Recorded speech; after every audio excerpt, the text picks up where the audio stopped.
So well guys, fantastic four के बारे में बहुत सारी न्यूज़ आ रही हैं। आज हम अपनी इस वीडियो में बात करने वाले हैं बहुत पावरफुल म्यूटेंट के बारे में, जो कि हमारे फैंटास्टिक फोर के साथ आने वाले हैं। सो वीडियो को एंड तक ज़रूर देखिएगा। और साथ ही में आज हम अपनी इस वीडियो में ये बात करने वाले हैं कि कैसे हमारे फैंटास्टिक फोर एमसीयू में आएंगे। जैसे कि हम जानते हैं कि वो हमारे एमसीयू में 4 से 5 साल में एंटर करने वाले हैं, और इन्हीं के अराइवल से ही हमारे एक म्यूटेंट है जो कि हमारे एमसीयू में एंटर कर जाएगा। और आज हम हार्ड उस डिटेल पर जाएंगे कि कैसे इस कैरेक्टर को हमारे एमसीयू में लाने के लिए किस तरीके से लाइनअप किया गया है। और ये सब टाइज किया गया था हमारे Ant Man and the Wasp, Ant Man 3, Wanda Vision की जो सीरीज आने वाली है उसमें, और डॉक्टर स्ट्रेंज 2 में। केविन फाइजी ने San Diego Comic Con event 2019 में एक हेल्ड हुआ था, उसमें उन्होंने खुद ये बात कही थी कि हमारे फैंटास्टिक फोर हमारे एमसीयू में आ रहे हैं, but along with some mutants. So आज हम उन चारों के बारे में बात करने वाले हैं, मतलब फैंटास्टिक फोर के चारों मेंबर, रीड रिचर्ड्स, सुजन स्टॉर्म,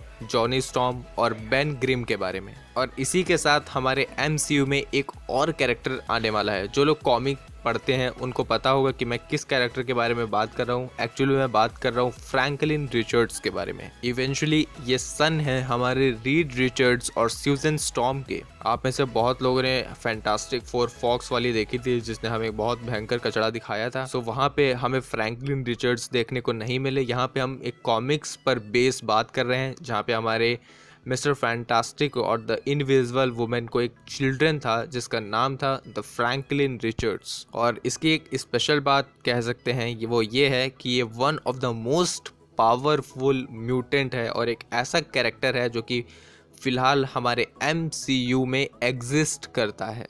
और इसका रास्ता हमारे एमसीयू में आने का फ़िलहाल तो खुल चुका है, या फिर कह सकते हैं लाइनअप हो चुका है, बट उसके बारे में हम थोड़ा सा बाद में बात करेंगे। पहले हम इसके कुछ पावर्स के बारे में जान लेते हैं। जैसे कि मैंने अभी कहा कि one of the most powerful character है जो कि फ़िलहाल हमारे एमसीयू में एग्जिस्ट करता है, हमारे मार्वल कॉमिक्स में एग्जिस्ट करता है। सो मैं इसकी पावर का एक आपको एग्जांपल देता हूँ। ये इतना ज़्यादा पावरफुल है कि इसने एक बार गैलेक्टस को अपना पर्सनल पपेट के जैसा यूज़ किया था। सो फ्रैंकलिन जब न्यूली बॉर्न हुआ था तो उसकी पावर्स थी कुछ टेलीपैथी और टेलीकाइनेसिस, बट उसको उसकी ये पावर्स कैसे मिली ये काफ़ी ज़्यादा इंटरेस्टिंग है। सो जब हमारी सुजन स्टॉर्म प्रेग्नेंट थी और हमारे फ्रैंकलिन रिचर्ड्स उनकी वोम में थे, तब वो मर रही थी। वो मर इसलिए रही थी क्योंकि कुछ कॉस्मिक एनर्जी या फिर कुछ कह सकते हैं कॉस्मिक रेज थी, जिसकी वजह से उनको और फैंटास्टिक फोर को पावर्स मिली थी।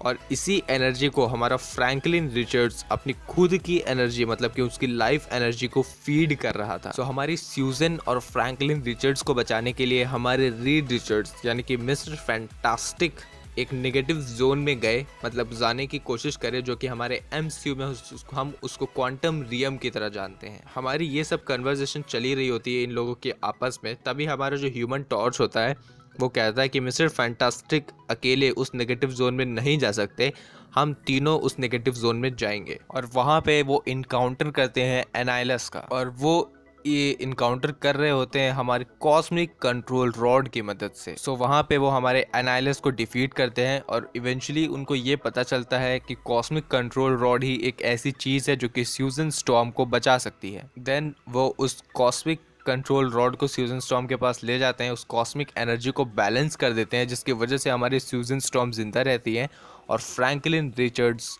पैदा हो जाते हैं।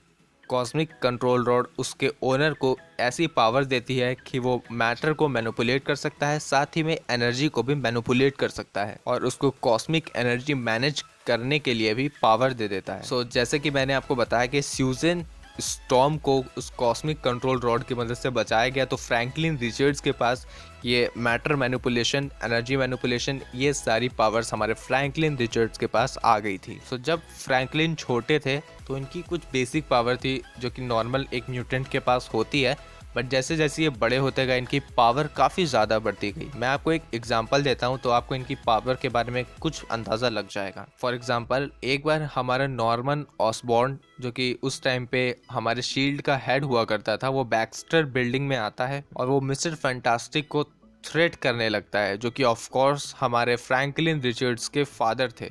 तब हमारा फ्रैंकलिन एक टॉय गन को पकड़े होता है और वो नॉर्मन ऑसबॉर्न से कहता है कि तुम या इस जगह को छोड़कर इसी समय चले जाओ, बट नॉर्मन ऑसबॉर्न उस जगह को छोड़ कर नहीं जाता है, वो उस टॉय गन से ट्रिगर करता है और एक असली बुलेट निकल के आती है। सो ये एक बहुत बड़ा एग्जाम्पल था हमारे मैटर मैनिपुलेशन और रियलिटी मैनिपुलेशन का। सो अब मैं बताता हूँ कि उसके पास इतनी ज़्यादा पावर्स कब आई और उसके पास ये पावर्स डेवलप कब हुई।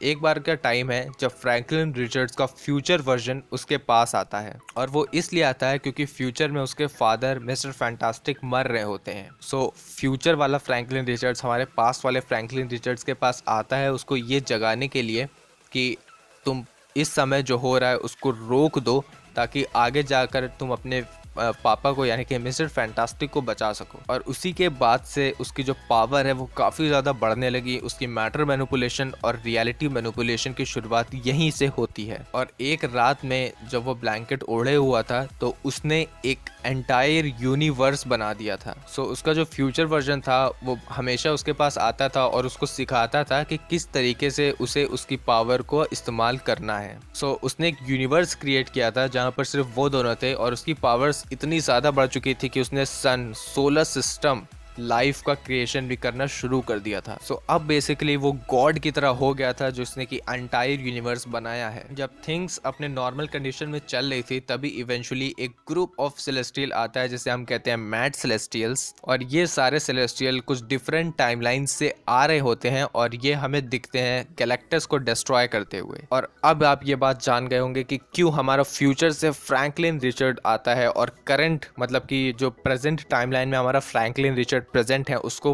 टीच कर रहा होता है रियलिटी मैनिपुलेशन और उसकी सारी पावर्स को, उसकी सारी एबिलिटी को एट अ पीक लेवल पे यूज़ करना। सो अब हमारा जो फ्यूचर का फ्रैंकलिन रिचर्ड्स था उसने अपनी सारी पावर्स हमारे प्रेजेंट के फ्रैंकलिन रिचर्ड्स को दे दी। सो अब उसके पास डबल पावर्स हो चुकी थी, और अब ये इतना ज़्यादा पावरफुल हो चुका था कि अब सेलेस्टियल भी इसको फ्रैंकलिन रिचर्ड के नाम से नहीं जानते थे। अब वो इसको कहने लगे थे द ओमेगा लेवल म्यूटेंट, और अब वो इसको कहने लगे थे यूनिवर्सल ओमनीपोटेंट बीइंग।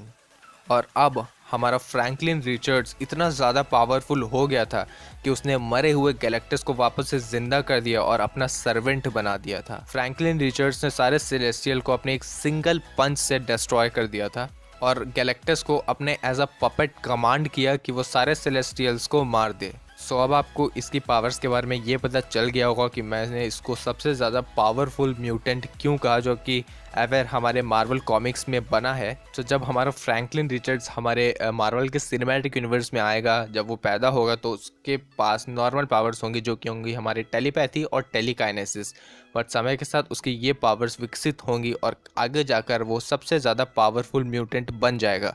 जैसे कि हमारा जो थैनोस था उसने एवेंजर्स इन्फिनिटी वॉर में पूरे के पूरे यूनिवर्स को डेमिनिश कर दिया था और एवेंजर्स एंड गेम में हमें उसका खात्मा दिखाया गया। बट एट अ कॉमिक्स हमारा जो थैनोस था वो काफ़ी ज़्यादा पावरफुल था। उसने even X Men, Avengers, celestial bodies को भी अपने ऊपर रैप कर लिया था। तो यही चीज़ हमारे फ्रैंकलिन रिचर्ड्स के साथ भी होने वाली है जब वो हमारे MCU में आएगा। सो ऑफिशियली अगर हम देखें तो हमारे फ्रैंकलिन रिचर्ड्स को उसकी पावर मिली थी एक एंटाई मैटर से जो कि रीड रिचर्ड्स लाए थे नेगेटिव जोन से, और उसी एंटाई मैटर ने हमारे फ्रैंकलिन रिचर्ड्स को हील किया था। अगर हम हमारे नेगेटिव जोन को as an quantum realm suppose करें, एंट मैन में हमने ये देखा कि हमारा जो क्वांटम रियम है वो चीज़ों को हील कर देता है, आपको इवोल्यूशन की तरफ ले जाता है और एडेप्टेशन करवाता है।